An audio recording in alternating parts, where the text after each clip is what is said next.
लकारी साहब, ये जो रिस्पांस था ईरान की जानिब से, इसको किस तरह से देख रहे हैं? इसके असरात किस हद तक हो सकते हैं और क्या अब दोबारा इजराइल कोशिश करेगा फिर से जवाब देने की इसके बाद?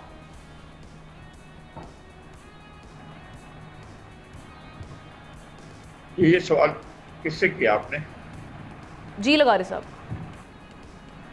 देखिए, बात यह है कि इसराइल पिछले 4-5 महीनों 6 महीनों से जो है वो अजाब बना हुआ है पूरी दुनिया के लिए, पूरी आलमी बिरादरी के लिए। और इसराइल ने गजा को तख्ता मश्क बना रखा है और बड़ी बड़ी जंगों में इतने अमवात नहीं हुए हैं, इतने लोग नहीं मारे गए जितने सिर्फ गजा में मारे गए हैं।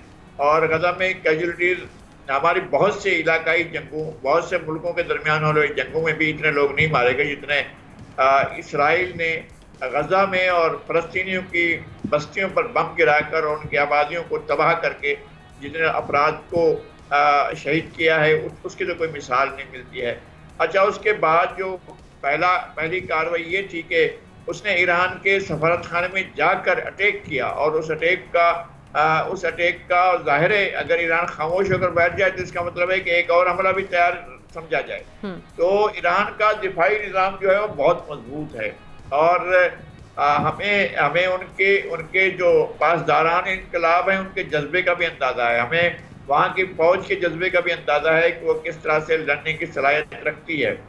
और उसने जब भी कोई ऐसी कार्रवाई उसके खिलाफ हुई है तो उसने भरपूर जवाब दिया है।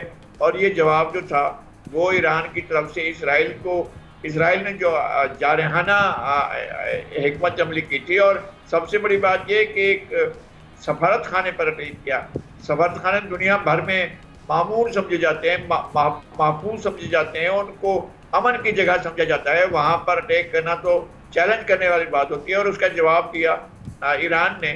और ईरान का जो ड्रोन सिस्टम है उसको भी मैंने खुद देखा हुआ है और उनके मिसाइल सिस्टम को भी देखा हुआ है और उसने जवाब दिया है हमले का। और ये बाकायदा जंग का आगाज नहीं किया है।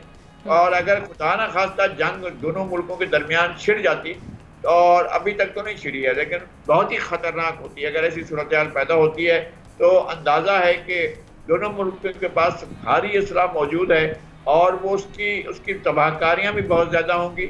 और जंग से सारी दुनिया को मिलकर गुरेज का रास्ता अख्तियार करना चाहिए, लेकिन उससे पहले शदीद ज़रूरत इस बात की है कि इसराइल को मजबूर किया जाए कि वो गजा पर और फ़लस्तीन के ऊपर जो बमबारी कर रहा है और तबाही फैला रहा है उसको रोके। यह आलमी बिरादरी अपनी जिम्मेदारी को महसूस करे।